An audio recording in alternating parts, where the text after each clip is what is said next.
السلام علیکم۔ وعلیکم السلام۔ انشاءاللہ جی یہ لوٹا کریسی جو ہے آپ کے سامنے پورا پاکستان کے پوری دنیا دیکھ رہی ہے، اور اس کے لیے ہماری قیادت کی طرف سے کال تھی کہ احتجاج کرنا ہے، آپ کے سامنے ہی ہے کہ ماشاءاللہ پاؤں رکھنے کی جگہ نہیں ہے، اور پاکستان کے ہر شہر میں یہی حال ہے، اور انشاءاللہ پوری قوم ان لوٹا کریسی کو بالکل نامنظور کر دیتی ہے، اور امپورٹڈ حکومت بالکل نامنظور۔ میری سب سے گزارش ہے کہ عمران خان، اللہ نے آپ کو بہت بڑی نعمت کی صورت میں لیڈر دی ہے، اس کی قدر کریں اور کھڑے ہو جائیں، اور خود مختاری کے لیے خان صاحب کے ساتھ ہر جگہ ان کے ساتھ آپ شانہ بشانہ کھڑے ہو۔ دھاندلی تو نہیں ہوئی ان الیکشن میں؟ جو الیکشن ہوئے پنجاب کے، دھاندلی تو نہیں ہوئی؟ دھاندلا ہوا ہے، دھاندلا ہونے کے باوجود قوم نے ان کی ساری سازشیں ناکام کر دی ہیں۔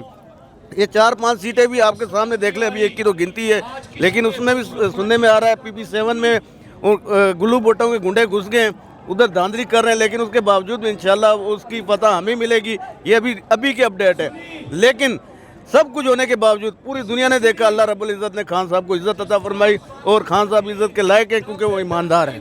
عمران خان قوم کو حقیقی آزادی دلائیں گے انشاءاللہ جی 100% خان صاحب۔ ان کو کیا چاہیے؟ نہ انہوں نے کوئی ادھر فیکٹریاں لگانی ہے، نہ انہوں نے کوئی ادھر جاگیریں بنانی ہے، نہ کوئی ملیں بنانی ہے۔ وہ میرے اور آپ کے بچوں کے لیے نکلے ہوئے ہیں، اور ہماری حقیقی خود مختاری کے لیے نکلے ہیں۔ جس قوم کے اندر خود مختاری نہیں ہوتی، آزادی کا جذبہ نہیں ہوتا، وہ قومیں ہمیشہ غلام ہوتی ہیں اور کبھی بھی ترقی کی منزل نہیں طے کر سکتی وہ۔